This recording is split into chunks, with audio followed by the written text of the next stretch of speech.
আজ রান্না করব কালো জিরে ধনেপাতা কাঁচা লঙ্কা দিয়ে চিতল মাছের তরকারি। জানো তো এই কালো জিরে আর ধনেপাতার কম্বিনেশনটা না জাস্ট অসাধারণ লাগে খেতে, যে কি সুন্দর হয়। তোমরা যদি না ট্রাই করে দেখো তাহলে বুঝতেই পারবে না, এতটা টেস্টি হয়। কোনো ঝামেলা না, একদম সিম্পল আর সাধারণ রান্না।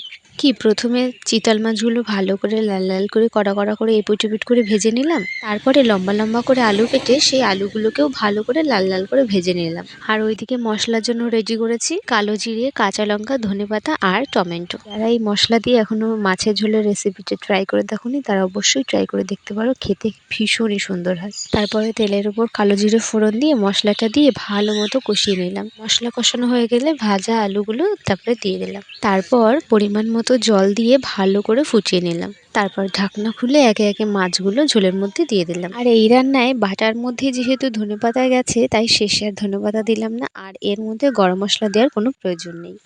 খেতে যে কি সুন্দর হয়েছিল, না খেলে তোমরা বুঝবেই না।